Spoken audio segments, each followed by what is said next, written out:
너무 오래 걸렸어요. 6년이나 걸렸죠 이제. 저는 그냥 근데 결승 때도 되게 걱정을 많이 했어요. 아무래도 팀이 없다 보니까 지네어보다는 팬덤이 좀 딸릴 거 아니에요, 많이. 근데 장난 아니더라고요. 지네어보다 컸어요, 제가.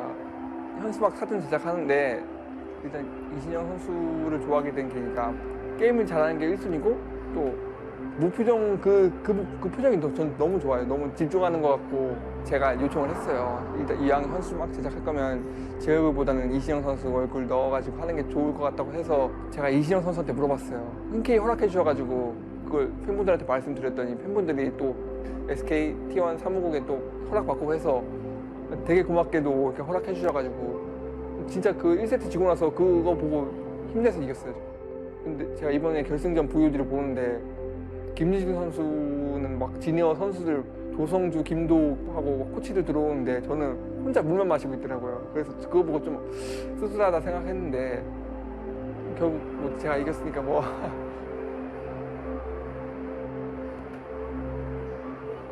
저는 프로게이머라는 직업이 있는지도 몰랐어요. 그때 처음 본 경기가 박성중 선수 대 전상욱 선수였어요.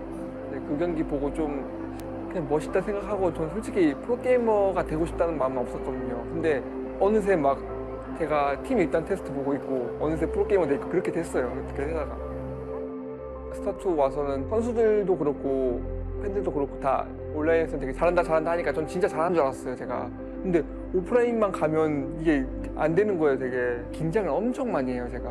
항상 청심환도 먹고 그러는데 이건 어떻게 할 수가 없더라고요.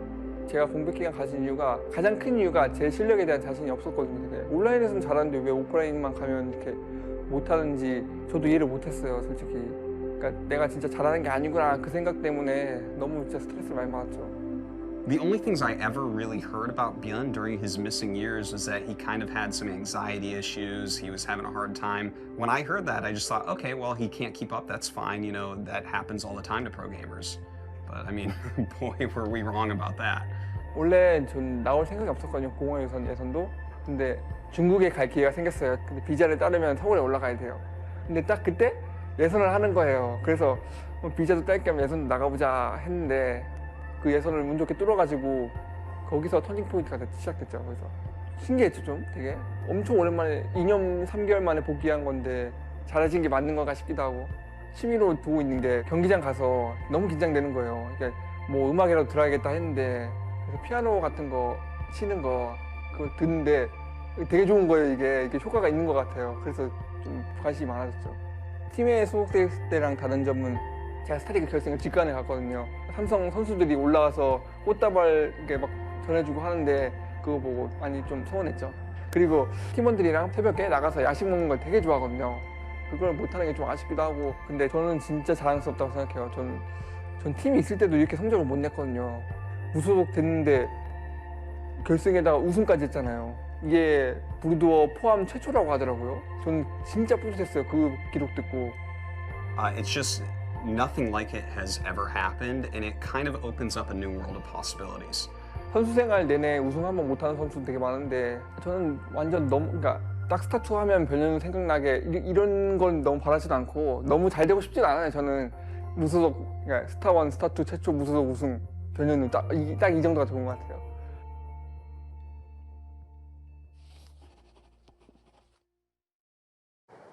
ByuN, the most recent StarCraft champion from Korea, a marvelous story as we just saw there, how he played StarCraft in the beginning days of StarCraft 2, disappeared, gentlemen, then returned back to become one of the very, very best Terran players. Welcome to the couch in control. Somewhere behind you is Todd, and then Maynard.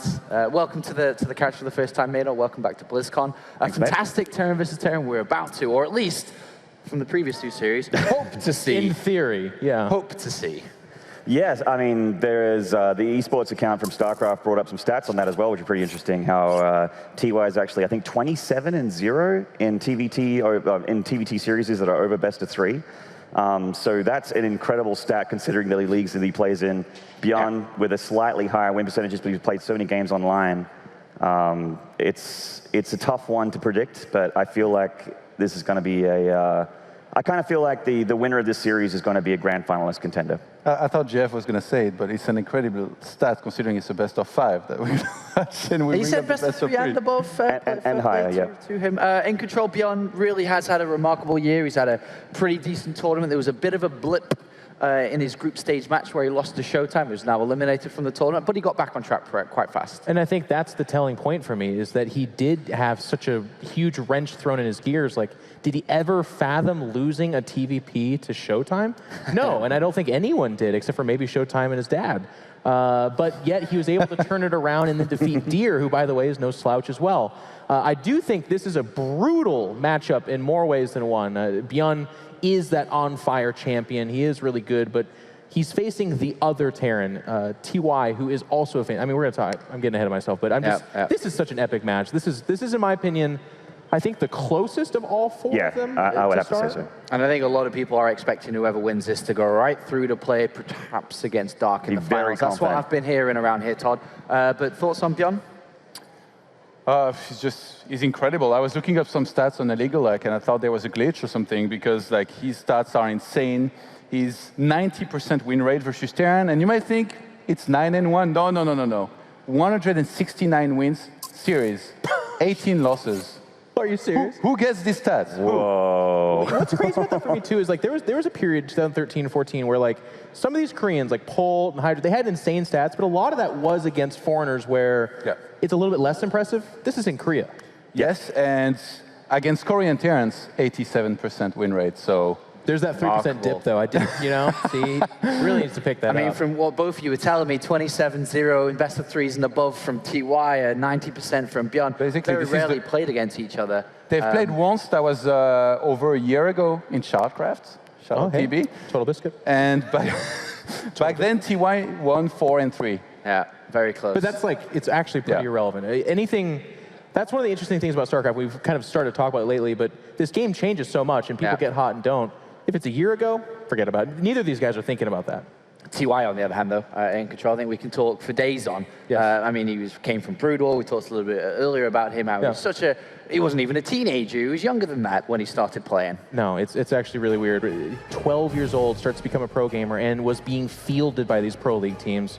He was big in Brood War, and he's made that transition to StarCraft 2, where he is also a very good player. And I feel like people are about to see that. I mean, predictions, but like in this matchup, he is so good. And we've only seen him either destroy a laser or hang on against Nurchio. I feel like we're about to see a different one, and then people are gonna be like, oh yeah. TY, he's a favorite to win this. But I have to agree, it's like one of these two guys is gonna be launched out probably to the finals. And you couldn't be more excited. I mean, as a Terran player yourself here, Maynard, a Terran versus Terran, 2 players that enter the tournament as Terran users are forced to play against each other, unfortunately, due to the way the bracket worked out. But I mean, this is a treat for Terran players to watch. It is going to be the highest level TVT you can possibly hope for, and it's probably the last one you're going to see for a while at this level, because there's about to be a new patch. TVT is about to change completely. So the way that it's played right now, TY and ByuN are actually, both of them contributed a lot to the way that Terran is played these days. And how, in fact, even later this afternoon, we're going to see that patch. Yes, and I'll see it again. How do you think then that this Terran versus Terran perhaps will unfold? Is it going to be heavy aggression? Is it going to be, siege tank lines? What do you think? I think the tanks are going to be in medevac, Sean, possibly not in lines. And I think there's going to be probably just straight up marine tank. I don't think we'll see, I mean, if it goes to New Gettysburg, maybe it'll be a mech game, but it's pretty rare to see. I'm feeling bio and tank from both these guys because they're known for being so good at it. And Ledud, anything to add here? So the players are almost ready to begin. Yeah, we've seen TY in the past play some mech. I think he was in GSL against Gumiho on King Sejong Station, so that's definitely a possibility. But in general, I think we're going to resort mostly to marine tank. Don't be surprised to see some incredible micro combined with flawless macro, and just amazing games here from this. What are your thoughts and control on this matchup? It's like 2 absolute top tier at this specific matchup players colliding. So I'm just hoping it lives up to the hype, because like I said, BlizzCon does interesting things to people because the stage is so big, the money is so monumental, and the prestige is just there. Everyone wants to win this title. You heard Jaedong, who's retiring. He said, this is what I miss out on. So for these guys to hit that stage, sometimes it gets to someone's head and they crumple, especially when they're facing an equally skilled opponent. Is it as close? I mean, the stats kind of pull you one way and pull you the other way because they're both so dominant. But does that mean this series is going to be, or should be, a close one? Or I think when two players are amazing like this in a matchup, it's either going to be extremely one-sided because one of the guys is not playing as well as he should be, or it's going to be incredible games and be a 3-2, which I think we all hope for here. So hopefully the latter. And you're expecting these two to really contend for the title, I imagine. I mean, the players that they're going to go up against in the bracket naturally is going to be Stats or Zest in the semifinals. Easy semifinals? Is it like as clean cut as that, or will they struggle once they get to the semis, whoever it is? Zest has been showing again that he's not to be forgotten, that he, even though he's had a bit of a slump, he's still, that incredible cold-faced killer is still there. And I mean, yeah, he has a shot, but I still feel like TY or ByuN would actually crush Stats or Zest. Is that shared across the board, is it? Yeah. All right, so sounds like the play's not quite ready yet. ByuN, though, seemingly can do anything. Micro, macro, builds, strategy. There's nothing he can't really do at this point in his career, apart from lose to Showtime, sorry. Yeah, that's the one thing. That's the thing, actually. That's a very good point, because he's looked incredible as of late, and he's going into this tournament as one of the favorite, but there is that thing on his resume, that loss to Showtime, that tells us that maybe, you know, there are matches in which he's not going to be playing as good as he could be. And I don't want to take anything away from Showtime, because I think he played fantastic that series, but maybe ByuN as well, you know, wasn't feeling it. And there's going to be no room for that here. He's facing a TY who's just been on fire, who massacred Elaser. I don't know what other word to use. It was terrible. No, but his series against Nurchio, he actually lost pretty handily in game 1, and then in game 3 it was actually a pretty darn good game. I'm not necessarily, I don't think he was behind, but late game TVZ is a tedious thing. He was like a couple of fungals and huge Bailey hits on 12 ghosts away from being very far behind that game. So definitely both these players had a little, in a different way, obviously a different moment in this tournament where they were like, this is not such a cakewalk. I am playing foreigners or other, other Koreans, but it's actually very difficult. So, that's why for me it's worrisome, because it either could be just a terrible 3-0, like one guy's like, oh no, I'm not there today, done. Or it could be a back and forth, everyone's on their feet, crying, tearing their shirts. And it depends how they go about playing the series as well. Like, do they try for some proxies and cheese to try and set the pace, kind of like we saw Dark do? Or do we just see like a straight up standard TVT, gas first, barracks, second gas, cloak banshee into a longer game? I think most of the time it will be those kind of games, but Jeff mentioned it again, this is the biggest stage, and sometimes people try something crazy. It kind of felt like what Dark was doing was a little bit crazy against Neeb, because if you defend right, you're not supposed to lose to these builds, but guess what? Neeb maybe wasn't feeling it today, and he just lost every single game. All right, final thoughts here, Maynard. Players are ready now, so... Well, I feel like, ByuN said in the WCF Signature Series videos, which were very well done, by the way, he said that he does still get nervous on stage. That said, he is GSL Code S champion. So I'm feeling like the first couple games might go TY's way and then maybe switch. If ByuN gets that, gets the motor running, starts to kick things into gear, I think it'll be a 3-2, probably with TY in the end. All right, quick predictions, Todd, in control, very fast here. I'm leaning towards ByuN, and I think it's going to be a 3-2. 3-1 TI. Okay, thank you. TI. So fast. TI, though. All right, thank you very much, gentlemen. It is time to begin the third quarterfinal of the day here. It's going to be ByuN versus TY. Welcome to BlizzCon! This is one of the coolest things you're ever going to see in your life. We cannot wait to share with you guys what we have in store. Welcome to BlizzCon, boys. For Azeroth! We're exploring a lot of new locations. We invented some brand new characters. The world could always use more heroes. We retake our homeworld. When we first did BlizzCon back in 2005, we had no idea what to expect. Are we ready to begin the costume contest? It is amazing to feel part of this thing. How'd you guys feel about today? You excited?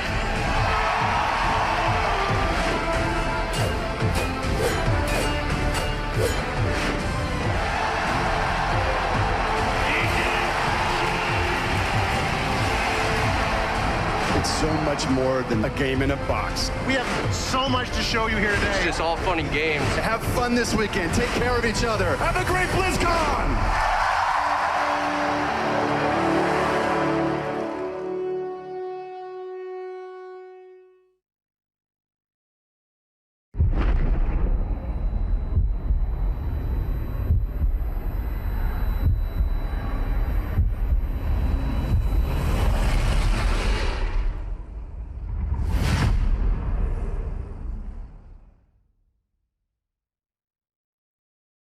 The 2016 World Championship Series Global Finals is brought to you by Intel, T-Mobile, NVIDIA, and Republic of Gamers.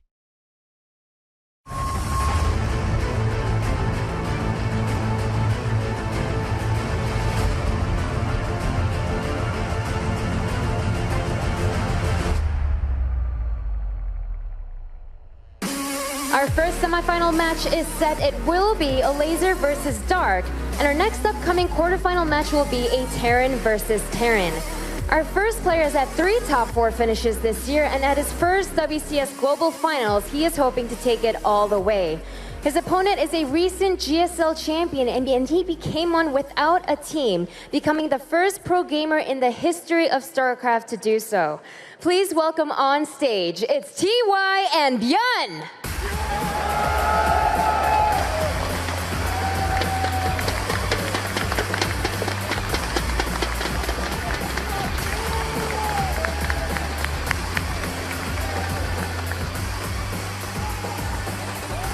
The time has come for an epic showdown of Terran proportions, Roddy. ByuN versus TY. If you're a Terran and you have been waiting for so long to see some action here, you are finally going to get it. Not just if you're a Terran, Nate. I can't remember the last time I have been this excited to cast a TVT. In my opinion, these are the 2 best Terran players in the world. A few others are really good, but these are the 2 hottest. These are the 2 that have performed the best, and it's going to be a clash, like you said, of epic proportions. Because of the styles as well, they play different. They excel at different parts of the game. So excited. I really can't wait to cast this best of 5. Yeah, the differences between these 2 guys have been awesome to follow. Of course, their stories so unique. Both of them playing Legacy of the Void from the early days of the beta, competing in many of these tournaments. TY having, I think, one of the more memorable events, one of the very first tournaments, playing an epic series against Parting, and both of them have just kept the ball rolling since the beginning. Yep, and I mean, this is one of these players, one of the hottest players on Earth. He is the recent GSL champion. That often means that you come into BlizzCon as the favorite, and he is the favorite for me, but this is the ultimate test. In the quarterfinals against TY, it's going to be so sick. It's time to get ready to go into this match, ladies and gentlemen.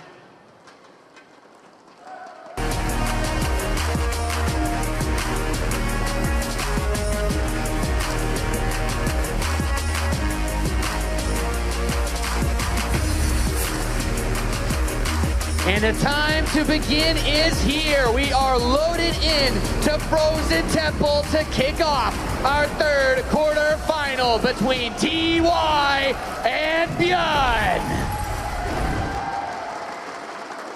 Ladies and gentlemen, your blue Terran player in the southeast position, coming all the way from Korea, he is TY.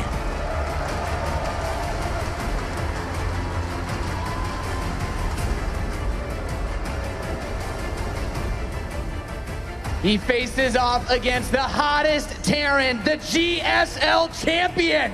His opponent in red, he's ByuN. The audience loved this guy, and I love this guy. He's an amazing Terran to watch, mostly because of his micro. ByuN is so incredibly good. In my opinion, he has the best micro in the world, and I'm expecting the aggression in this series to come from ByuN. We can already see it here a little bit, Nate. It's gas, Rex, another gas. There is a good chance that ByuN is going to put on some pressure. TY, on the other end, is most likely going to go for the slightly faster expand. He's dropping the factory, but he's still on 1 gas. Yeah, the biggest thing to keep your eyes open for, and you just mentioned it, is we see ByuN, he loves the aggressive builds. A lot of the big victories he's taken across this year have come from catching his opponents off guard. In Terran versus Terran, you have to be extremely careful about aggressive builds like Proxy Reaper and such and so forth. On these maps, we see TY checking everywhere. He has his Marine looking, but ByuN, he's actually going to get the fast setup for the Reaper in the factory, pulling SCVs off of gas. So this is almost a counter cheese build himself. He doesn't want to completely go full throttle in the first map. Nope, it's not going to be a super quick Banshee follow-up or a Liberator follow-up. He will still be able to get his own CC relatively fast, but of course he's going to have access to slightly more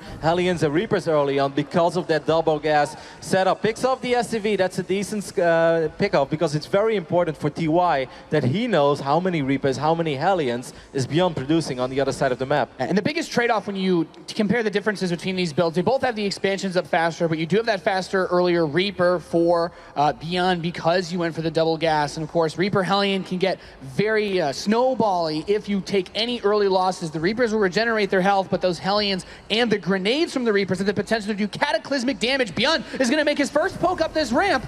Good positioning there by TY, standing on top of that ramp and immediately shooting at the Hellion. Of course, that's a bigger target because the Hellion does not regenerate the same way as these Reapers do. So good positioning there by TY. Obviously, he's aware of what's going on, what he has to worry about. And so far, I like the start, Nate, because neither player is killing a crazy amount of SCVs, and I want to see this series go to distance. I want to see the games be close. Yeah, I like this. TY not aware of the units coming in towards the right side now. No SCV's been pushed down here, but if there's nothing at this main ramp and there's nothing there, he should be able to get in, maybe trade these out for a few workers. We're reaching the point in the game where you don't rely on these units as much as before, so he's just going to trade these out, takes out a Hellion and a few of these SCVs, and also gets scouting information at the same time. Yeah, he gets the scout done. He sees the tech lab on the factory, gets a couple of SCVs and a little bit of lost mining time, but obviously TY is not crazy. He's going to try to do something on the other side of the map. The tank, however, is the follow-up for ByuN. It's almost done and should keep him safe, but don't forget, these Reapers can hop into the main base, and there is still a nice window here, I think, for TY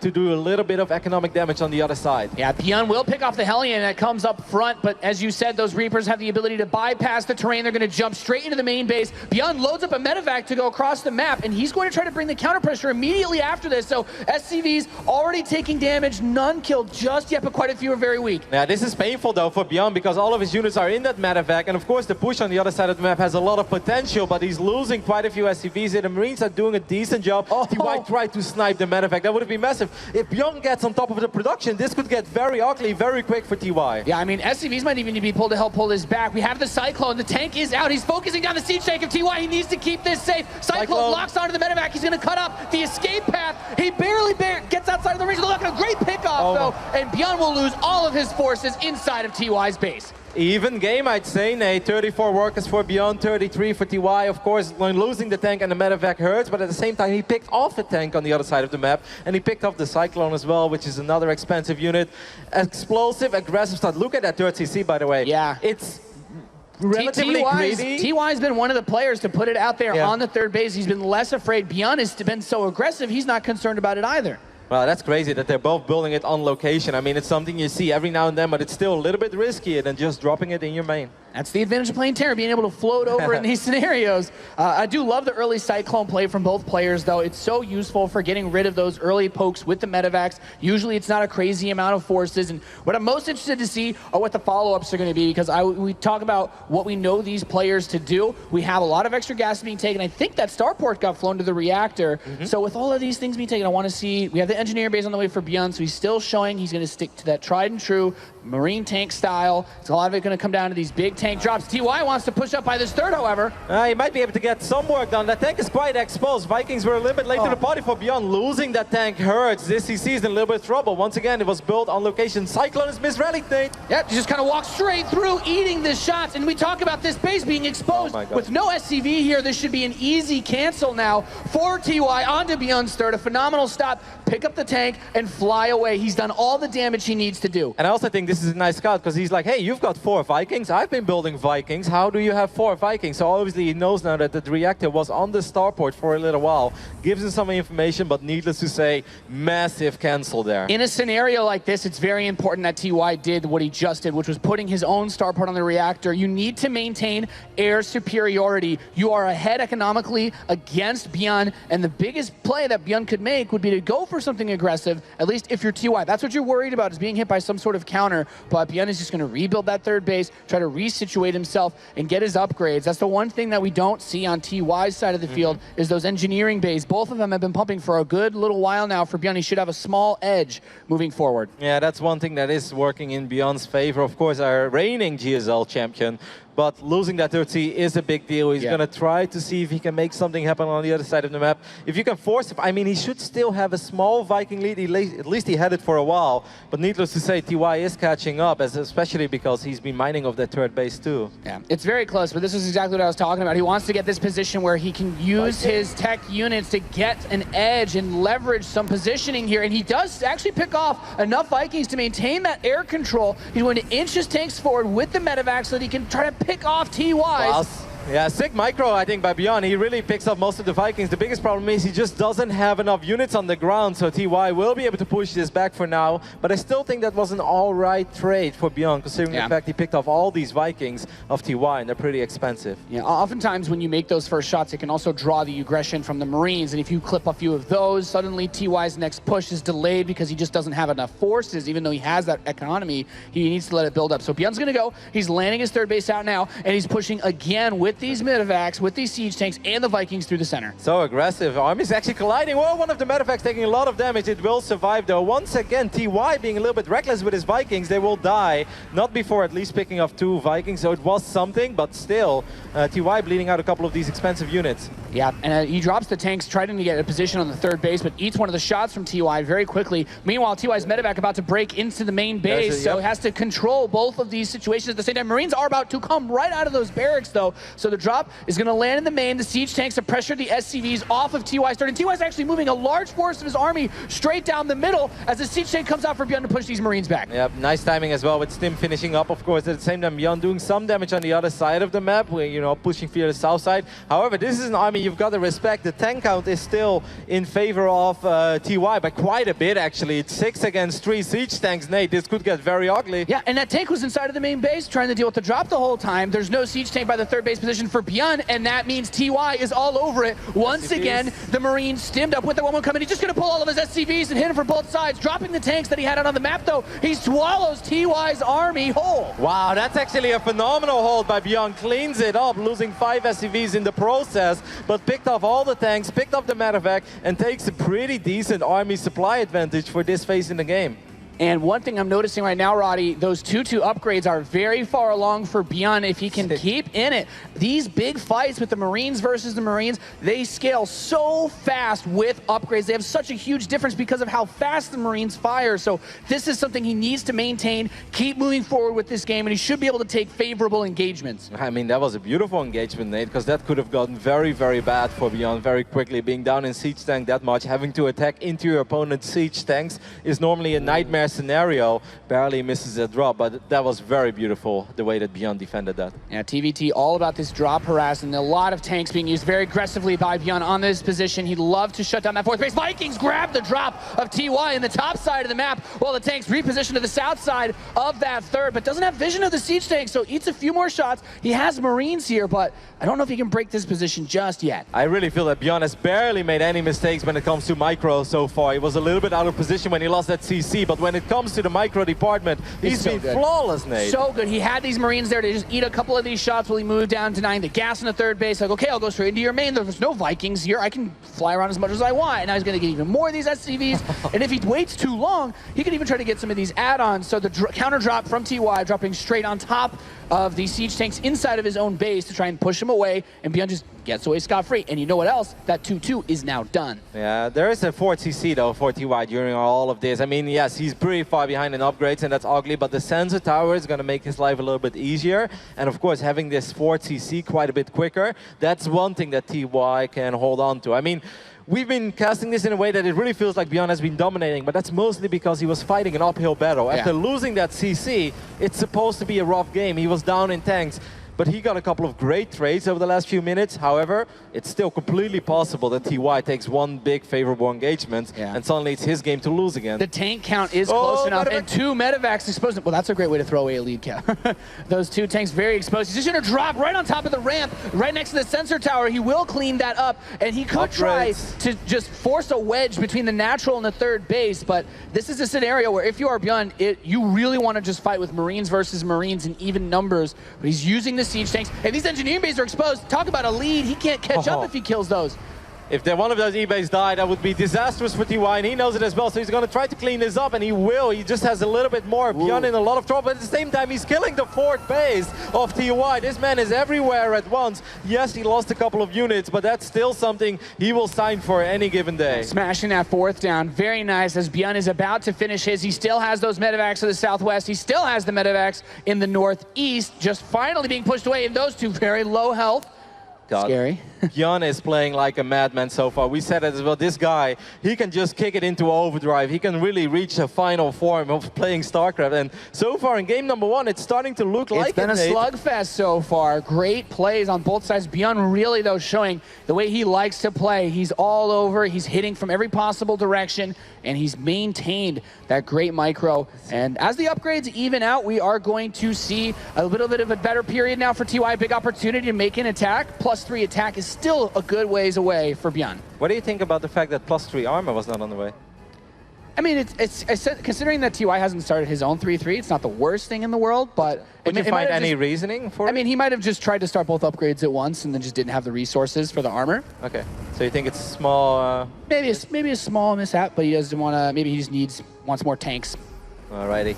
TY actually having a pretty decent Marine force here, no medevacs. Yeah, I was going to say. It's a brave mission by these guys, but at the same time, wow, that guy, that reminds me of Black Hawk Down. Yeah. He saw all the Black Hawks coming in with tanks. And now the army for ByuN is just going to sprint across the map. He's like, okay, well, you want to kill my 4th? That's fine. I'm going to get on top of your production. But TY has 4 siege tanks left by this base. Cyclone gets a little bit of clipping against those medevacs. The 3rd is going to be pushed back. Oh, those Marines for ByuN, quite a few of them just walking straight forward into these tanks. I don't know if he's going to be able to get this expansion. And there are units everywhere for TY right now. He's working on his planetary fortress. Actually loses a handful of Marines before he's going to be able to take it down. Don't forget about the left force. What is that force doing from TY? It's just kind of chilling Just there. a lot of hurt Marines. But the 4th base and the 3rd have both been routed of TY. Whoa. Meanwhile, ByuN's still trying to hold on to his 4th. He gets a lot of great tank shells. And the thing is, even if he loses that 4th, he still has that base up against TY. We are in that stage of the game where the main bases are mined out. The naturals are pretty much also mined out. So you really need to hold on to every last resource that you can grab. ByuN's like, hey, where did it go? Didn't he have a 4th base? I'm pretty sure that was a base here once upon a time. He has a command center floated. He's got 2. I think he floated his main out. Yeah, he floated the one there to the left side as well. He booked a long flight for that command center. So TY is slowly but steady going to try to regroup his forces, kind of scattered all around the map. ByuN has to be careful, Nate, that he doesn't get trapped, because I kind of feel that these units are in pretty, dangerous territory. Having these units get sectioned off would be pretty rough, but I think at this point he knows he's not fighting for too much over there, just that command center that's kind of stuck. Wow. But he's just gonna have to lick his wounds for a while and try to secure this northeast position. ByuN has the +3 attack. His +3 armor is very close finishing, so the best thing to do for TY would be to just try to max out, wait for those upgrades to finish, or force his hand with a big tank drop, but ByuN is not going to give him time to think about what his next move is going to be. He's going to move in with a lot of siege tanks, these Marines straight up front, and pushing this base back would be huge for him. Yeah, I think it's important that ByuN starts using all these units on the south side of the map. Yes, they're securing those locations, but that's a lot of supply. You don't want to lose a big fight. He tries to get on top of the production, and that would be massive. Yeah, this is so important. There are no siege tanks in production right now for TY. He's supply blocked from all the bases he's lost, which means if he can't build units, if these barracks get destroyed, he has no way to recover after losing army units in a fight. 16 siege tanks right now for ByuN against the 10 of TY. That's a pretty big deal, especially if these factories are going to be on the fire as well. More tank drops happening at once. Nate, he's everywhere. He's behind the mineral line, and TY is, it looks like he's panicking. He's not sure where he's going to go with his army. He's trying to spread out, but he's going to be walking into a concave of ByuN. So many Marines spread out trying to break out, but the tanks on the southwest flank are going to make advancing so difficult. The biggest thing here, Kev, is that ByuN does not need to push into this base. He's already taken the expansion out. GG! A war of attrition at that point, as ByuN was still mining 1,700 minerals a minute. TY barely 300-400. TY knew that he was forced to take that fight. Even if he didn't want to take it, that was pretty much his only choice. What a first game here, Nate, and what a performance by ByuN. Well, yeah, what an awesome first map to see, and this first game already showing us the slugfest of a match honestly we were all looking forward to. Out of a good Terran versus Terran, it had it all. We think about that, the changes we've been talking about that are coming up. Still, flying siege tanks all over the place, and great flanks with the Marine forces maneuvering on that 4th base. And kudos to ByuN for recognizing an opportunity to not only strike down TY's fourth, but also barely hold on to his own with that planetary fortress long enough to defend his third. You know, Nate, one thing that kind of surprised me about this game is that if I would have to make like an analysis about both players before the series, I would say they're both obviously phenomenal and great in almost every aspect of the game. But if there's one tiny thing that ByuN would excel, it's micro. And if TY would have one minor advantage over ByuN, it would be macro. But if anything, I felt that ByuN was the one that was, you know, macroing and multitasking like a madman, looking for openings, pushing the pace of the game a lot more than TY, that other than that single medevac drop, didn't really do all that much when it comes to a multi-prong aggression. Yeah, I mean, Frozen Temple is also a map where it can be so scary to try to do anything other than, you know, micro your heart out. It's a very small map. There are a lot of different areas you can be caught. We saw the rocks being used, which, you know, Terran players have been using for those tank drops in every matchup since Frozen Temple was added. We'll be moving on to, it looks like, King Sejong Station for the next map. And I think there, TY should be a little bit more in his element. He's a little bit more space to breathe. There's the much bigger threat. If you're ByuN, you have to consider that TY will bust out a mech build, so you can't just blindly assume what's going to be coming. More macro potential as well, in a way that there are different drop paths to the main where you can really set up those multi-pronged drops at once, and maybe it's going to be a little bit easier to find an opening in the defenses of ByuN than it was on Frozen Temple. Now, I must say, Nate, if there is one series where I expect this man to perhaps get a little bit cheeky early on, it could be this one. It could very well be some proxy barracks. Yeah, I would not be surprised to see some heavy aggression brought out here by ByuN as we make our way into map number 2.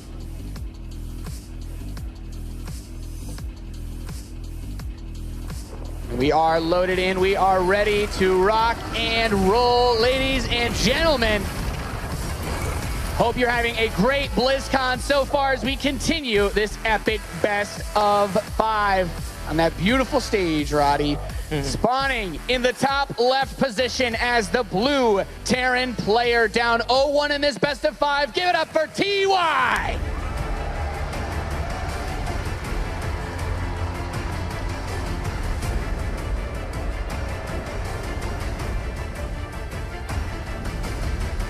As he faces off against a man with one of the greatest stories of 2016 in StarCraft 2, the GSL champion, the Puppy Terran, ByuN! The Puppy Terran, Nate. I like it. I'm happy that you brought that one up. I think many people remember their first meeting with ByuN when he brought that dog to the GSTL. You know, we also used to bring always a little dog, Stefano, back in the days. He also had a little puppy dog. The fan favorites, they love their puppies. All right, so far everything is looking standard. It's once again, gas, Rex gas opening for ByuN, while TY once more stays on that single refinery a little bit longer. That's just the way that he likes to open. ByuN loves his double gas.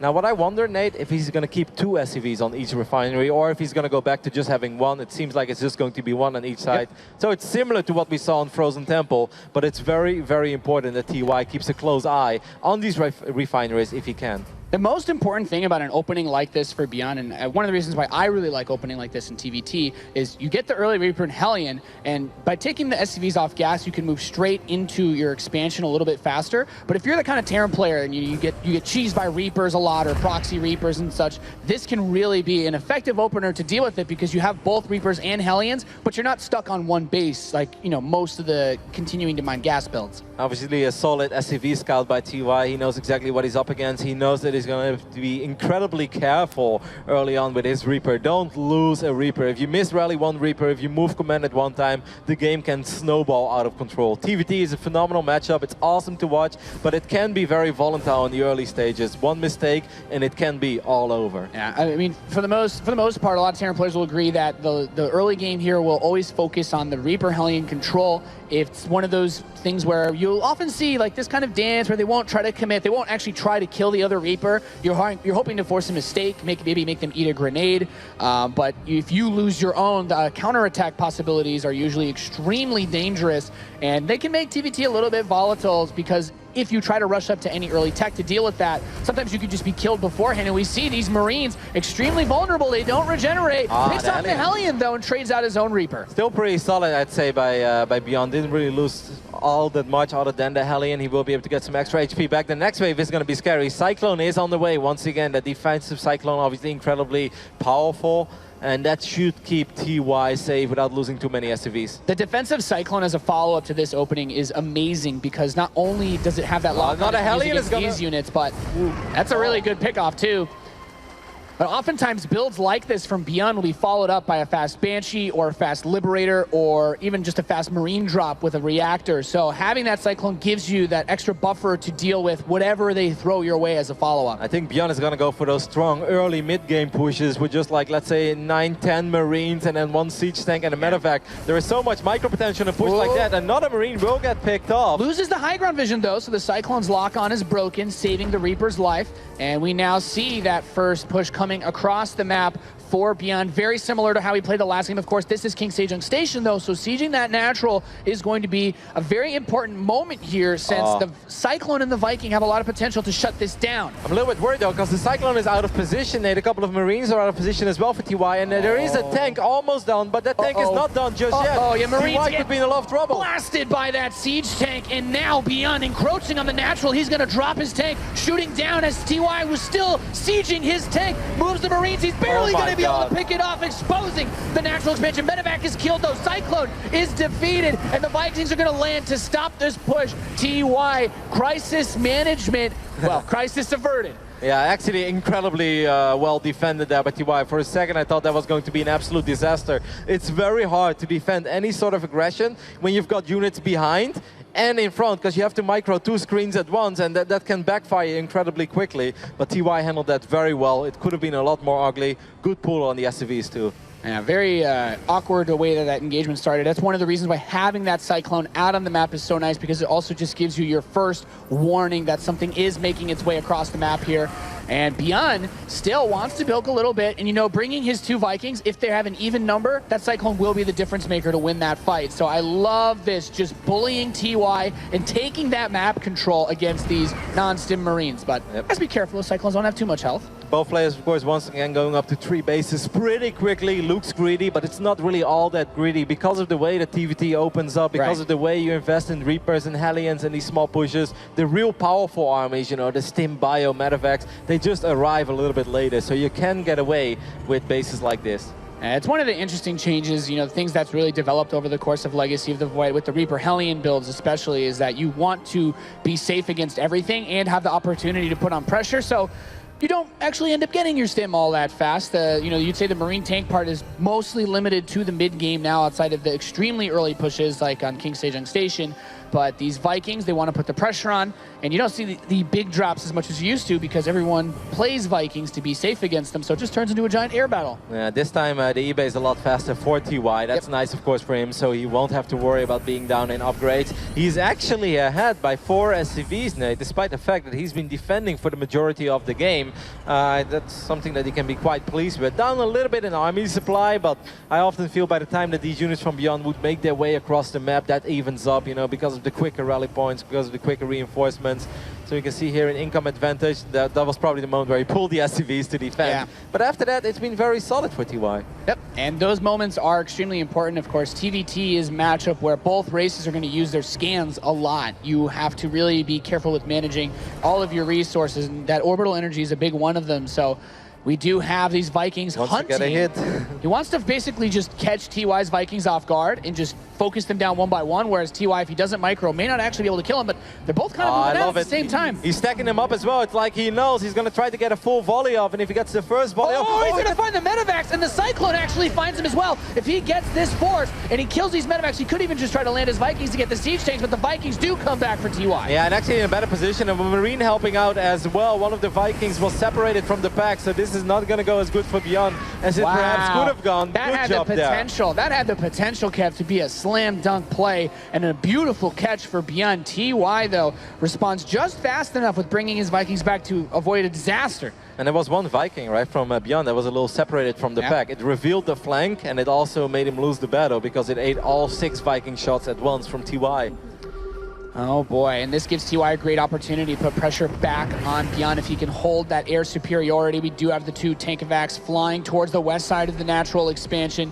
He's looking, he's like, is there any units to kill? And at this point, he's going to be concerned because like, where are your units? Well, they're in these 2 medevacs that you don't see to the northwest. It's a crazy counter actually, because he knows that the forces from TY are over here and he has to worry about it. I love how even this game is, by the way, Nate. Dead even army supply, dead even in upgrades. We're 8-9 minutes into the game with different openings. Anyway, units are out of position now for TY. The drop lands in the natural. Marines are going to stim as that tank sieges up. There are 3 tanks here for TY. He needs to hold on. 9 SCVs already picked off as these tanks drop to push ByuN away. But man, the aggression has just been flinging back and forth this game. Only a madman would think about attacking while he just lost all his Vikings and knows there are 2 tanks flying around his natural. He's like, yeah, I could worry about that, but I could also send my units to the other side of the map and do damage, and he finds an opening. Beautiful series we're seeing here out of these guys, and you brought it up earlier. This is something that's going to just make this game even better. The upgrades are dead even still for both players. They're not missing a beat with setting up all of the infrastructure that we need. Sensor towers are being added to help deal with those drops, because I have a feeling the rest of the series is going to have a lot more of them. You know what I love a lot more from this game from TY is that he's spreading out his forces. I really feel like he realized that last game he was defending too much. He was sitting back and just waiting for ByuN to attack him over and over and over again. This time he's really making it a priority that he has map presence and that he has map vision. And that's why he's sending out these Marines over and over again, fighting for the Xel'Naga Watchtower. I do like that a lot. And then one interesting thing as these units try to push up towards this cliff and get routed is actually just noticing combat shields is finishing for ByuN. TY has not got his combat shield, so siege tanks, they're going to blow those Marines apart very quickly if he takes a fight. There was 1 Marine holding the Xel'Naga Watchtower with pride, but eventually he fell, Nate. He was outnumbered. He did the best he could. He did some serious damage, man. It's like, I'm pretty hurt here. Could use some combat shields, man, you know. Not bad for a single Marine. One of the tanks actually taking quite some damage from TY will get picked off. Where are the Vikings? He had actually a minor Viking advantage. I mean, we're in that medevac phase. Yeah, it's tough. If you want to squeeze out Vikings and you lose any of your drops, things can get out of hand real fast. SCV gets another look at where the units in this army are, and he's just going to go straight across the map. This 4th base is under construction. That will be slammed down, and TY is going to push for the main. It's a very, very ballsy move. Now, finally, we do get combat shield on the production tab. How much damage will TY be able to do before ByuN does the same insane amount of damage on the other side of the map? Well, the 3rd base has nothing here. An exposed armory as ByuN makes his way back home. He's going to try to just focus down the natural expansion command center. Plenty of SCVs to kill here as well. The Marines on top of the 3rd. 2 tanks are going to siege, though. TY really needs to hold this base, and he will as the natural command center crumbles down. Yeah, but all of his tanks were left behind, Nate. They were very exposed. Get in the medevacs and run. Get in and run. Okay, at least the Marines make it out. He does end up losing all of his tanks, but you can still say that was a very good trade. He was down 30, 40 supply when this started, and now he's up 20 supply. So great army movement there by TY. Great counterattack. Yeah, just intense. TVT revolves so much around the positioning of where those siege tanks are, where your forces are, and things like those sensor towers. And a lot of these fights just come out of you don't want to directly engage if you can avoid it, because catching your opponent out of position will always give you way better trades than just having a straight up fight. ByuN looking for an opening now, but he doesn't have any Vikings, and he's down in tanks as well, so it's kind of hard. He has to be very careful playing with fire, being on the other side of the map, obviously with a lot quicker reinforcements as well over here for TY. I like that he's trying. He's going to try to drop tanks over here. Yes, he does. He's getting in position on that sieging, transforming planetary fortress. And the Marines have a weird time getting up this ramp, but the siege tanks are going to push that back. Having a little bit of Vikings here is really nice. Getting some of those medevacs, keep these tanks here. But how is TY going to try to capitalize on this? Just use the vision. Not a bad play. Gets one of those medevacs on the way out. Very well done. Those 2 Vikings worth their weight in gold for now. Push ByuN back. It's no planetary fortress yet. That was cancelled, but at least he keeps that CC alive. At the same time, there is 1 lone medevac as well on the left bottom side that could potentially, well, there's 1 Marine that's going to spot it. Good job there by ByuN. Yep, very nice to have that Marine. He's like, hey, buddy, how you doing? You come here often? It's empty, don't worry, man. It's just 8. Just parking. This army's going to possibly get sandwiched coming down the ramp. Eat some extra shots from ByuN's tanks, but TYs are ready and waiting next to that fourth expansion. One very small thing to point out is 3-3 begins now for TY. TY, I believe, also has that +1 attack for his tanks, which will give his tanks one less volley required to kill ByuN's. Very important for the big fights. The medevac on the south side avoided the one Marine, and it's going to unload these Marines, going to stim forward, and should be able to pick up 5, 6, 7 SCVs pretty damn quickly here, or at least force all the SCVs to run away. So well done there by TY, finding a small opening and getting more than a handful of SCVs, Nate. Yep, wow, these tanks trying to come and defend, but a lot of workers do get sheared off of ByuN's economy as he has been reeling since that first attack, but now the time has come for him to push back against TY, who has landed another drop inside of that base, exposing the engineering base and those supply depots. Is he just going to try to force his way up the ramp? There's so many siege tanks here for TY. ByuN's going to go for it anyway. Command center lifts up. Marines trying to spread, but eating so much splash damage with a beautiful arc from TY, but there might just be too many Marines to be stopped. He's managed to get a large number of them inside of the main base, picking off the tech lab for the factory. If he knocks down the production, there'll be no way for ByuN to rebuild. I love that TY is flying a couple of tanks into his main. TY knows that he needs to keep these add-ons alive. It's so important that he keeps a couple of these reactors running because he needs production, and I think he's done it, Nate. I think he has stabilized and at least kept his main safe, which was the most important thing because he also has 3-3 upgrades on the way. That's right, they're over halfway done. ByuN picks off a few more of the tanks inside of the natural, and he's going to move in with the rest of his Marines, but all ByuN needs to do is just save a few of these forces, get out of there. Sick. You've done a tremendous amount of damage, and we look at it, at the end of the day, Kev, supply's pretty damn close. The game is so scrappy, it's such a slugfest, and whenever we look at the supplies, it's always even, Nate. It's insane.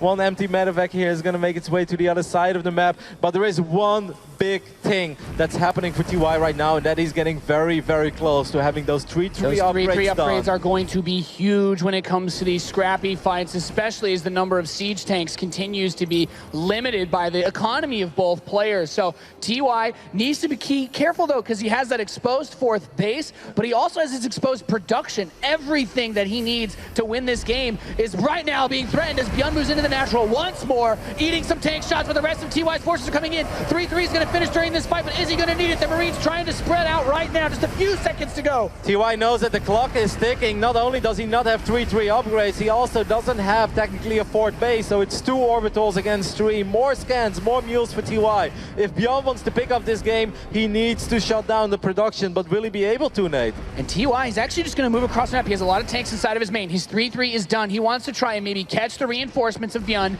chew down this production line, and make his way across the map. There's a huge opportunity here. He is going to catch some of these forces out in the center, routing these back as he makes his way towards ByuN's base. And what is ByuN gonna do? What is he gonna try to do? It seems like TY left enough units behind to keep his production safe just a little bit longer. A lot of Marines, a couple of tanks as well. One orbital is very exposed, but ByuN knows the longer this game will go on, the better it is for TY. One orbital does get sniped though, and that's a pretty big pickup. And ByuN's gonna be able to get on top of this expansion in the third base as well, while TY also kills ByuN's third base.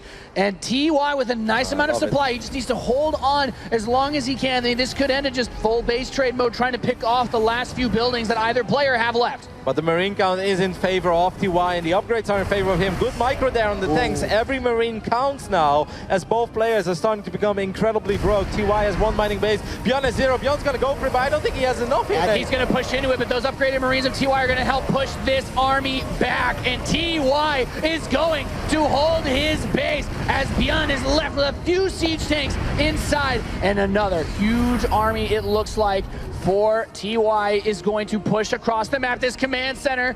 Bad day to fly over here. It's gonna maybe live to die later. That's the last TC, isn't it? Yeah, that's it. GG. TY ties the series up 1-1. Welcome to the WCS Global Playoff quarterfinals, Nate. These were the games that I was hoping for as a StarCraft 2 fan. And how do you not love this action? 2 of the best Terrans, maybe the 2 best Terrans in the world, going up against each other. First game, ByuN looks like a man on fire, a man on a mission. He's everywhere at once. TY realizes he needs to step it up a notch, and he does. Plays a great game too. What an insane series we've had so far. Certainly a BlizzCon-worthy match, Roddy, as both of these guys, you said it, the 2 best Terrans, 2 of the most fun players to follow, bringing their own unique ways they like to approach all of these situations. And in those scenarios, you have so many different angles to drop. There's so many different pathways and different areas to cover. It's so easy to be caught off guard. And we are going to go to a short break, ladies and gentlemen. When we come back, we will continue this best of 5 between ByuN and TY.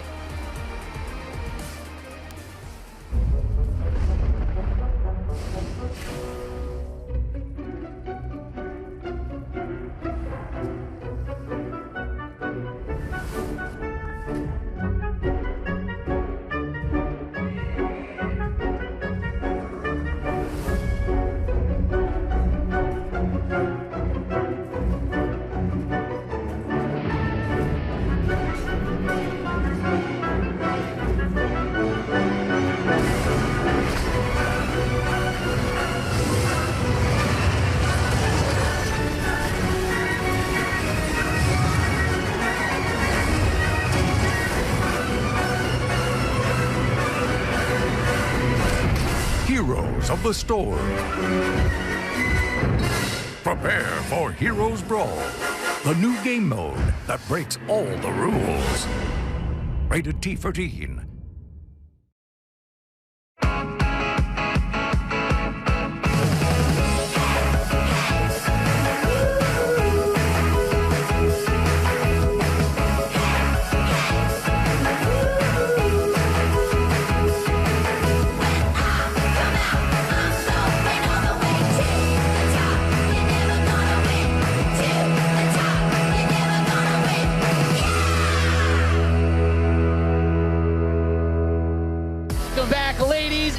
Gentlemen, we are tied up here at the World Championship Series Global Finals. ByuN and TY face off in the quarters for a chance to move on and play one of the best Protosses in the world. And so far, this is the best series of the day, if you ask me. I've been loving Game 1 and Game 2.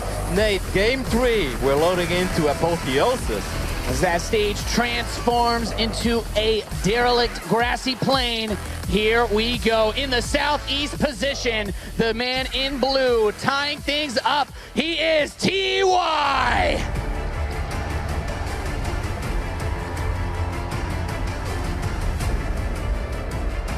He'll be receiving a very special present soon from his opponent in the northwest, building his buildings in the southeast. He is ByuN!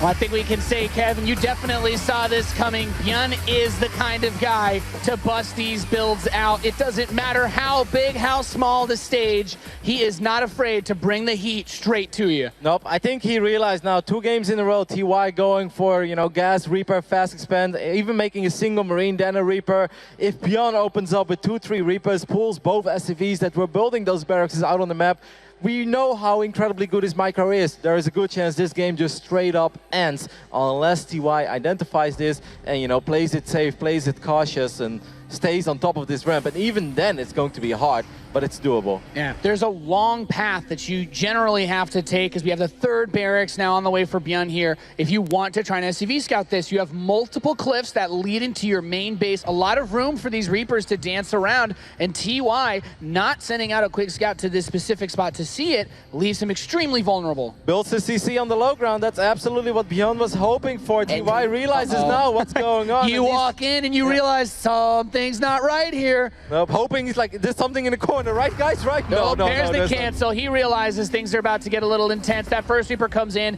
If you're TY, the only thing you would have wanted is ByuN to make one micro mistake and get that first Reaper, but already SCV's being pulled. He realizes that he has a lot of work to do to survive in this game. This one Reaper is incredibly important for TY. Obviously, he's working off 1 barracks. If he loses the Reaper, the game pretty much ends, which is why he's pulling the SCVs, and I do love this reaction so far. Yeah. Good micro by TY, good positioning, even more. Important thing to keep in mind is that as ByuN sends these SCVs in, he does not have as many workers mining. TY can afford to lose some SCVs. All he has to do is not die, but ByuN's Reaper micro still very strong. He's got 1 week in the back. He needs to keep this one alive. We have another Marine and another Hellion coming out.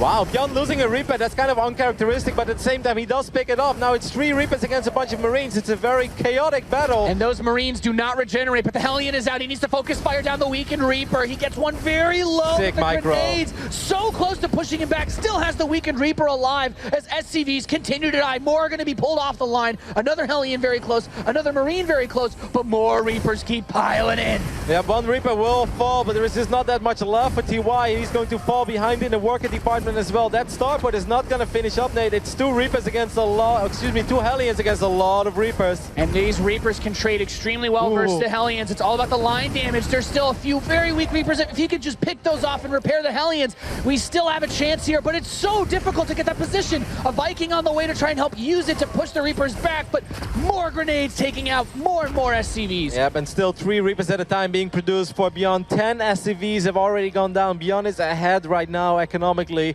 so you can already say that he's satisfied with what he's done, but obviously he still wants a little bit more because he knows how incredibly low TY is on workers. Yeah, this factory follow-up is extremely important. Generally, if you can make it to this starport, and I think that ByuN's already considered this possibility, one big thing that you can do is actually send a Liberator across the map. You have no production, no Marines, and they can, you know, get around things like missile turrets very easily, but TY opts for the Viking because he wants to have a little bit more health on the ground, be able to move his Reapers out and his Hellions, but now the rest are going to come back in, and he needs to defend one more time here, but he's not quite in position yet. Grenade madness. I mean, Viking does land, but there's so many Reapers over here for ByuN. The Hellions just bouncing around like a pinball machine. Yeah, that Viking got knocked straight back into the skies as soon as it landed, Roddy, and these Reapers are going to kill the rest of the Hellions, and with it, possibly TY's chances. GG! ByuN takes the lead in this series 2-1.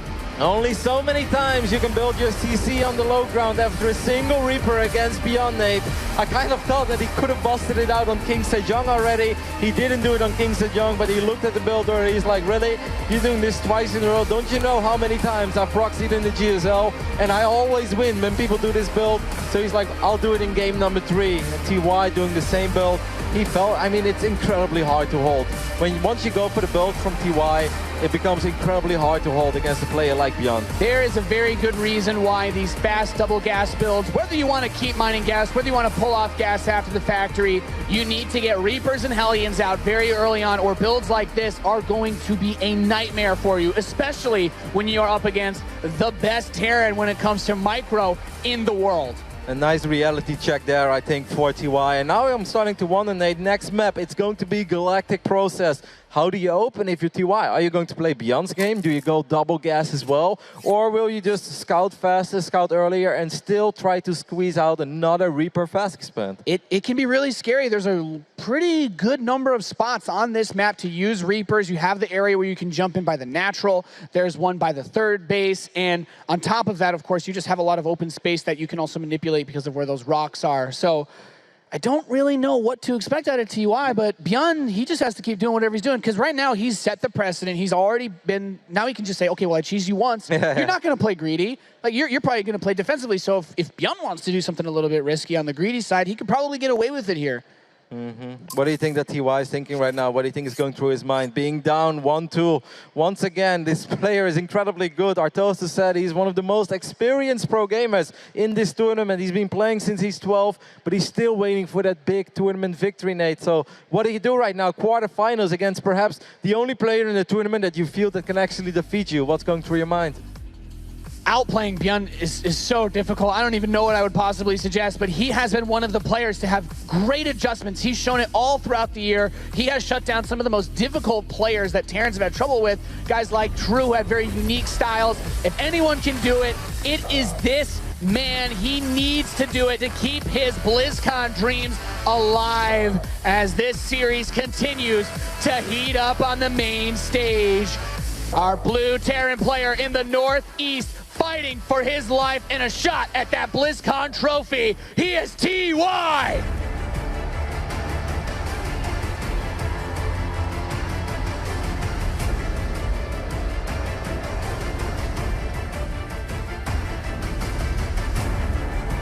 And in the bottom left position, one of the fan favorites for StarCraft 2 viewers all year long, the GSL Code S champion leading 2-1, he's ByuN! ByuN incredibly close to his first semi-finals here at the WCS Global Playoffs. Of course, coming in once again as the GSL reigning champion. You always have a lot of pressure on your shoulders because on that moment you're considered to be the hottest player on earth. You just won the hardest tournament. So far, Nate, he's living up to the hype. He's looking very good, and look at TY, he's making adjustments. He's like, all right. I like it. Yeah, he's like, I did my build 3 times. Okay, you put me in my place. I won't do it again. I'm sorry, ByuN. Yeah, and I love the way that ByuN has been playing in this series. Outside of, asserting his dominance on a map where those builds are extremely popular, ByuN's style is still very good. You go for the double gas. As soon as the factory is on the way and you have that Reaper, you pull SCVs off and you go for your expansion. TVT, you have to be very methodical in every step of the way how you want to deal with it. That's why we see this early Reaper Hellion. That's why we see the Cyclone from each player to deal with all the possible things that can be thrown your way. And, unfortunately for TY, he doesn't have any more room for mistakes. He has to take this series 2 games in a row if he wants to move on. Nate, I gotta ask, we've seen it all pretty much so far. We've seen great micro, great macro. We saw a very early game, or like heavy early game aggression by ByuN. There's one thing we haven't seen yet, and that's full-on mech play. Obviously, if one of the 2 players is gonna do it, it's TY. Do you think we could potentially see it here?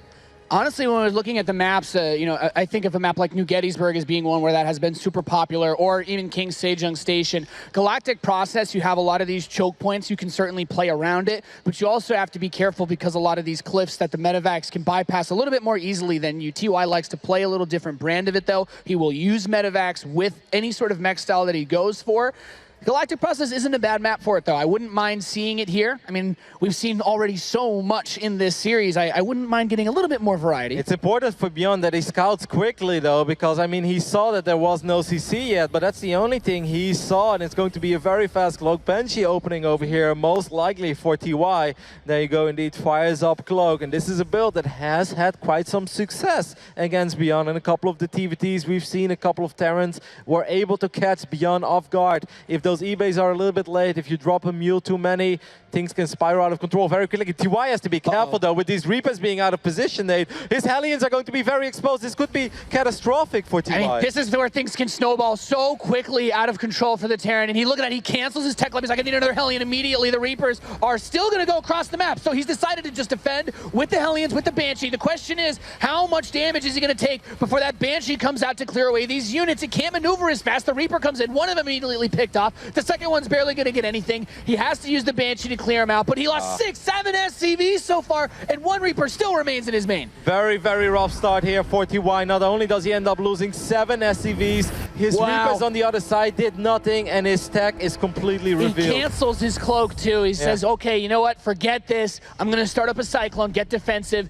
and he brought the SCV down to build the command center. Probably just going to try to take this expansion, but look at everything that ByuN has going for a mag field accelerator. Okay, well, we don't see this upgrade very often. This just doubles the damage output of the Cyclone against Armored. It's often used for snipes at the turret CC. If they build the turret CC on location, you can lock on it with 3 Cyclones, and flying away the Orbital against 3 Cyclones that have mag field, it's a no-go. It will die so quickly. If you fly a Viking or Medivac or especially anything armored, obviously, into the range of that Cyclone, it will die so fast. And on this map, there's a weird utility for the Cyclone because it's also amazing at busting down buildings, but rocks. If he wants to go in and try to catch him off guard, hit him from the side, somewhere where the defenses like bunker, siege tank, Vikings might not be, he could go through any of these rock pads pretty easily. There is one big problem for TY, though, and that's that he's still on 1 orbital command. He doesn't have a second one. He has absolutely no detection. He's decided to pull the trigger, and on this other side of the map. There's Cloak on the way. Cloak is halfway done for ByuN. This could be phenomenal. With 1 orbital, there's no scans. And he just dropped supply drops, so we have very low energy available. Once Cloak is done with a Banshee on the map, I'm not really sure how he's supposed to deal with this. Things are looking very, very grim right now for TY. He needs to make a miracle happen. He needs to somehow kill an insane amount of SCVs. Wow. And like just survive as long as he possibly can against the Cloak Banshee that's going to be out. But he has nothing at home, so he's going to lose so much at home as well, Nate. He has no eBay, he has no turrets. He can't really deal with this. I mean, the Cyclones can try to bust down the buildings, but here comes the Banshee. The Vikings are going to trade straight out on the high ground as those Marines try to push these forces back. Banshee still doing a really good job. TY is getting a lot done, but now there's the Banshee inside of his base. Cloak, GG! ByuN will advance 3-1 over TY. The reigning GSL champion keeps his dreams alive as he moves on to the semi-finals. Nate, I love this series. Last game was a short one, but I still love it. ByuN, we said it, this guy, he can reach, a final form, so to speak. He can really kick it up to the next level, and he did. He was awesome this series. And can't understate the value of that X factor ByuN brings to the table. His control, his macro, perfect. But his ability to get inside of TY's head with that Game 3 Proxy Reaper. We saw a very sloppy start to that last map for TY. ByuN was inside his head the whole time. What a sick call on that final map to just go up that ramp, by the way, because normally running up ramps is incredibly difficult, but the Reapers not being there allowed ByuN to just go straight into the main base, and he obviously, he had TY heavily outnumbered, and that was the beginning of the end. Awesome series, Nate. Amazing series. Hope you guys enjoyed it here at the World Championship Series Global Finals. We'll be right back to hear from ByuN himself.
The reviews are in, and the critics agree.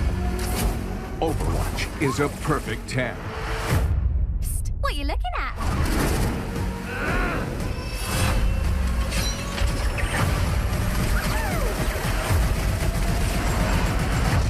It's time to pick a side. Overwatch. Play it now on PC and console. The 2016 World Championship Terran Series versus Global Terran Finals is between brought to you ByuN by and TY. It looks like ByuN comes out on top.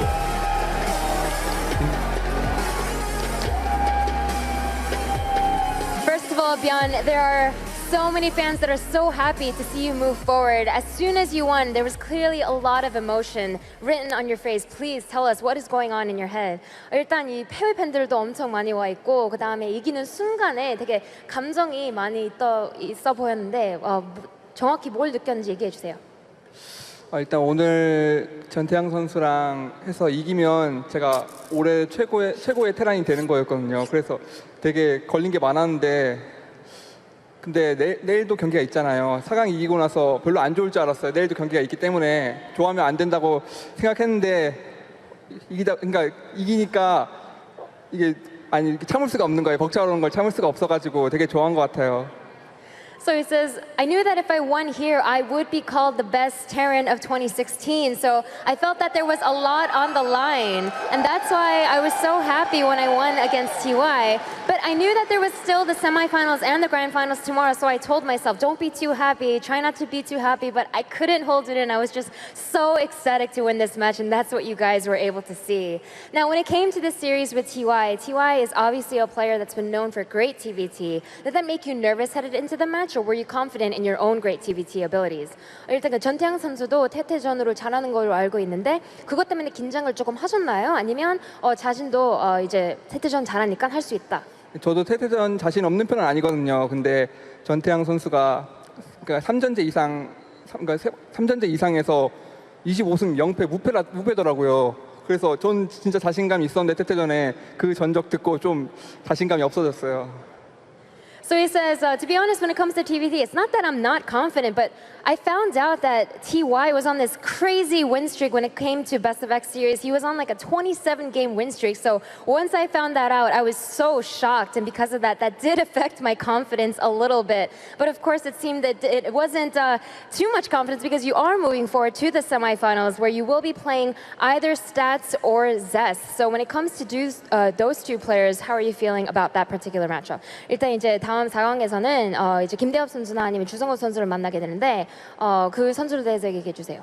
일단 두 선수 다 얼마 전에 제가 이겨본 선수고 그리고 8강에서 최고 수준의 테란을 이겼으니 4강에서도 최고 수준의 프로토스를 이기고 반대쪽은 이미 저그가 확정이잖아요, 결승이. 그래서 결승에서는 최고 수준의 저그 상대로 꼭 우승하고 싶네요.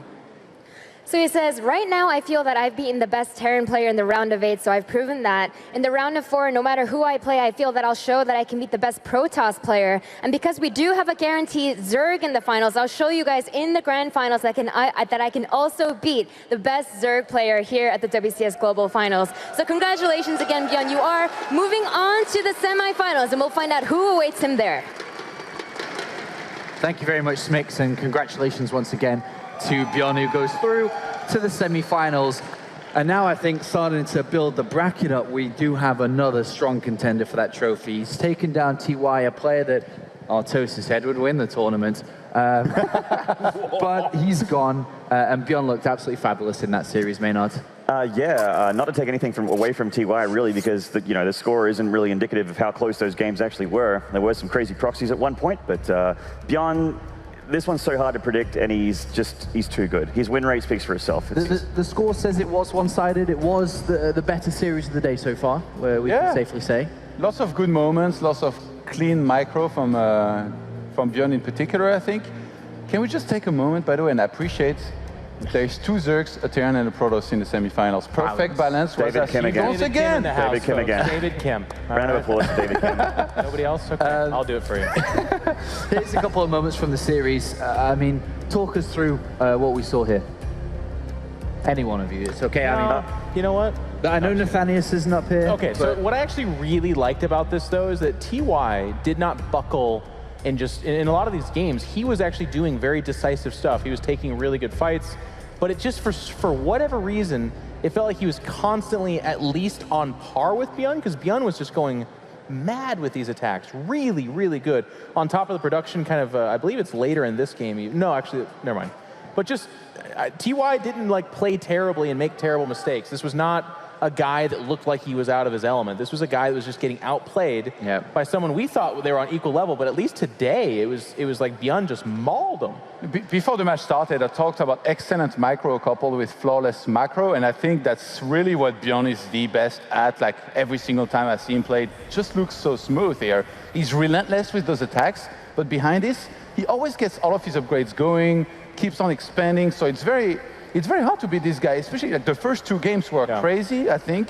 TY was ahead, but then ByuN somehow came back. He did lose the second one, but that was just so impressive in itself to be watching this. Yeah, all the highlights of this is the one game he lost, by the way. We're like, yeah, this is actually the TY win. But, but I mean, it shows that he's kind of gotten over that pressure that he always felt and that he put on himself. Like, he won the first game, which I did not expect at all. I thought that he'd be jittery up there, his nerves would get the better of him. I mean, you saw the relief. He obviously felt a little bit because that relief on his face when he finally won the series and gets to move on to the round of 4. And also, I'm really happy to hear how many fans he has out there in the audience as well. They were going absolutely crazy for him. His control in these points was absolutely remarkable. I mean, it's not easy to do that when you're on this stage. Absolutely, and not just the control. I love that he threw in a build like this, really going to show that he's one of those guys that will sometimes go for a proxy or a cheese. He's not just that amazing macro player. He's just the complete package, some might say, Apollo. I mean, okay, so I'm going to jump forward a little bit here. What do you guys think about his match coming up? We saw him struggle against Showtime, but he's going to be facing either Stats or Zest, two phenomenal Protosses. I would even say right now, they're quite a bit better than Deer as well. I think that it's a graduation. What do you like his chances? I mean, I'll go back to what I said. I think that the winner of this series is going to be in the final. I don't see ByuN losing to Zest or Stats. I think that he's going to win. Can't help but feel that that's what he thought as well with the way that he was showing. Well, he looked like he was already in the grand final with that relief. It's like $200,000. I mean, we always knew that the TY match was going to be an obviously difficult one for him. Todd, do you think he's going to have an easy time versus Stats and Zest? I don't think so. I would say maybe he's advantaged a little bit, but in the past, there's been so many PVTs who are predicted that Terran will do well, and then they just got absolutely obliterated that it's kind of hard for me, to convince myself of that as well. It's a very interesting dynamic, actually. Like, we're not done yet with the quarterfinals, but just to picture the semifinals and grand finals, where if Elaser somehow beats Dark, he might have to face a Terran in the finals, or a Protoss, like that changes everything for him. And then I think the likely finalist from the top side of the bracket will be Dark, but from the bottom, I guess anything's possible in that PvT. If ByuN brings this tempo and, as you guys were talking about, mixes up his strategies like this in a best of 5 and is the complete package, like Todd said, I think he demolishes those Protoss. It's a very, I mean, well, we'll see. We did this last time. We're like, Showtime stands no chance, and then he did. History spoke for itself there. All the pro players backstage were all predicting before the tournament started, or at least this part of the tournament, that it would be Dark versus TY in the finals. Half of that maybe is coming true at the top half of the bracket, but seeming like all of them are incorrect. Artosis predicted Patience top 4. It's hard to be right, apparently, with those predictions. So, well, to be fair, TY and ByuN, I'm obviously not going to call them interchangeable, but they could still be fairly right. It still could be the dominant Terran in the bottom half of the group versus the best Zerg on planet Earth, and that would be an amazing finals. There's still a lot of StarCraft to go, and I'm excited about, PvP's been a great matchup, so we got that to end the BlizzCon tournament with today. But I'm liking tomorrow. Dark versus Elaser. It's again that underdog story where it's like, Laser, you stand no chance. Or does he? Yeah. I mean, that's what the brackets really are becoming now. Any final thoughts here, guys, on the ByuN versus TY series before we look forward? My favorite series of the day so far. It was an incredibly high-level TVT, extremely entertaining. Part of me is sorry to see that style of TVT go, but a little bit of me is excited for what's on the horizon as well. Actually, a lot more of me is excited for what's next for TVT. At least the Terran's gone through. That too. And I'm quite confident that he's going to be in the grand final as well. Okay. Todd, any final thoughts here? Just great series all around. Kind of sad to see TY's run end, but with this bracket, I guess one Terran had to advance and one be eliminated. Looking forward to the next PvP Disruptor Wars. We've been missing these since the round of 16, so it's good that we're finally going to get some of those here. I think on paper, if people look at this and see 3-1, they're going to be like, that was probably pretty one-sided. Not in the way you think. I think it was a good series. I agree with these guys. Really fun. It showed their level. And I'm excited for this tournament to continue to get towards that grand final because it's getting more and more the highest level guys facing off. All right, well, thank you very much, gentlemen. It's time to head to a very brief break. When we return, though, it is time for the final quarterfinal of the evening. It's Protoss versus Protoss time, or Disruptor versus Disruptor.